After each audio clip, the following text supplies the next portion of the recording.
ಎಲ್ಲರಿಗೂ ನಮಸ್ಕಾರ. ಸವಿರುಚಿ ರೆಸಿಪಿಗೆ ಸ್ವಾಗತ. ನಾನಿವತ್ತು ಒಂದು ಬಹಳ ರುಚಿಯಾಗಿರ್ತಕ್ಕಂಥ ಕ್ಯಾಪ್ಸಿಕಮ್ ರೈಸ್ ಮಾಡೋದನ್ನು ತೋರಿಸ್ತಾ ಇದ್ದೀನಿ.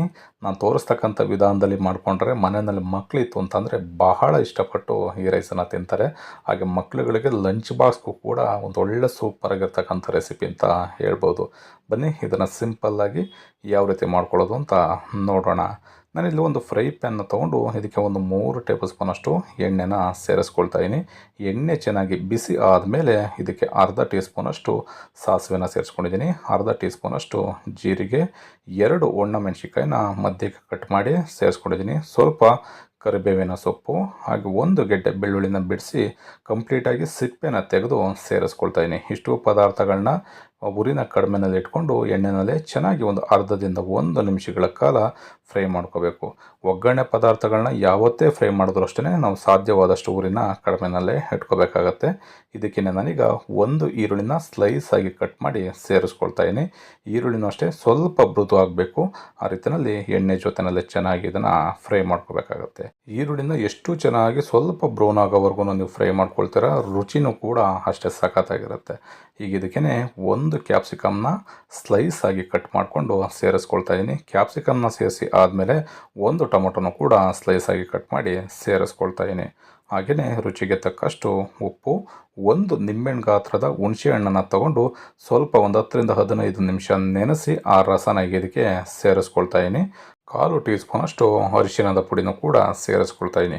ಇಷ್ಟು ಪದಾರ್ಥಗಳನ್ನ ಸೇರಿಸ್ಕೊಂಡು ಕ್ಯಾಪ್ಸಿಕಮ್ ಎಲ್ಲ ಸ್ವಲ್ಪ ಫ್ರೈ ಆಗಬೇಕು, ಚೆನ್ನಾಗಿ ಫ್ರೈ ಆಗಿ ಸ್ವಲ್ಪ ಮೃದು ಆಗಬೇಕು. ಅಲ್ಲಿವರೆಗೂ ಒಂದು 4 ರಿಂದ 5 ನಿಮಿಷಗಳ ಕಾಲ ಕಡಿಮೆ ಊರಿನಲ್ಲಿ ಲೋ ಫ್ಲೇಮ್ ಅಥವಾ ಮೀಡಿಯಮ್ ಫ್ಲೇಮ್ನಲ್ಲಿ ಸ್ಟವನ್ನು ಇಟ್ಕೊಂಡು ಒಂದು 4 ರಿಂದ 5 ನಿಮಿಷಗಳ ಕಾಲ ಈ ರೀತಿ ಮಧ್ಯ ಮಧ್ಯ ತಿರುಗಿಸಿ ಒಂದು 2 ರಿಂದ 3 ಬಾರಿ ಬೇಯಿಸ್ಕೋಬೇಕಾಗತ್ತೆ.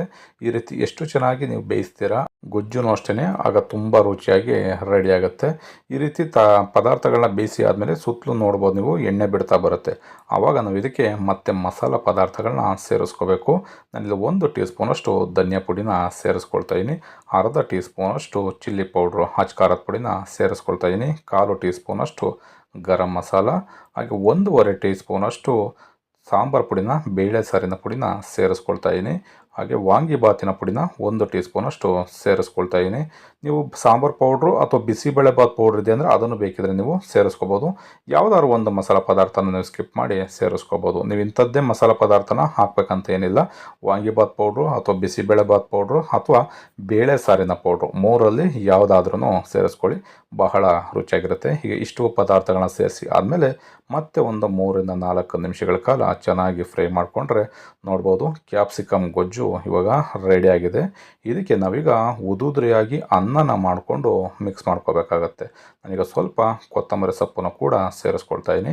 ಈ ರೀತಿ ಕೊತ್ತಂಬರಿ ಸೊಪ್ಪನ್ನು ಸೇರಿಸಿ ಚೆನ್ನಾಗಿ 1-2 ಬಾರಿ ಮಿಕ್ಸ್ ಮಾಡ್ಕೊಳ್ಳಿ. ಅದಾದಮೇಲೆ ರೈಸನ್ನು ಉದುದ್ರಿಯಾಗಿ ಮಾಡಿಕೊಂಡು ಇದಕ್ಕೆ ಸೇರಿಸ್ಕೊಂಡು ಮಿಕ್ಸ್ ಮಾಡ್ಕೋಬೇಕಾಗತ್ತೆ. ನಾನಿಲ್ಲಿ ಬುಲೆಟ್ ರೈಸ್ನ ತೊಗೊಂಡು ಸ್ವಲ್ಪ ಅಕ್ಕಿನ ನೆನೆಸಿ ನೀರನ್ನು ಕಾಯಿಸ್ಕೊಂಡು ಅನ್ನನ ಬಸ್ತು ಈ ರೀತಿ ಉದುದ್ರಿಯಾಗಿ ಮಾಡ್ಕೊಂಡಿದ್ದೀನಿ.